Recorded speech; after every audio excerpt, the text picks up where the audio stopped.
পূর্ণেন্দু পত্রের কবিতা বুকের মধ্যে 52টা আলমারি।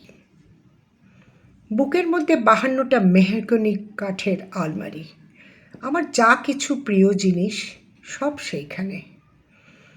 সেই সব হাসি যা আকাশময় সোনালি ডানার ওড়াউড়ি, সেই সব চোখ যা নীল জলে কেবল ডুবে মরবার ঢেউ, সেই সব স্পর্শ যা সুইচ টিপলে আলোর জ্বলে ওঠার মতো, সব ওই আলমারির ভিতরে। যেসব মেঘ গভীর রাতের দিকে যেতে যেতে ঝরে পড়েছে বনে তাদের শোক, সেই সব বন পাখির উল্লাসে উঠতে গিয়ে ছারখার হয়েছে কুঠারে কুঠারে তাদের কান্না।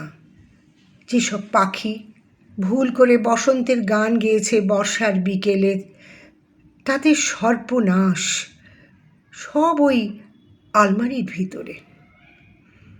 নিজের এবং অসংখ্য নরনারীর নীল ছায়া এবং কালো রক্তপাত, নিজের এবং চেনা যুবক যুবতীদের ময়লা রুমাল আর বাতিল পাসপোর্ট, নিজের এবং সমকালের সমস্ত ভাঙা ফুলদানির টুকরো, সব ওই 52টা আলমারির অন্ধকার খুপড়ি থাকে থাকে খাঁজে খাঁজে বুকের মধ্যে।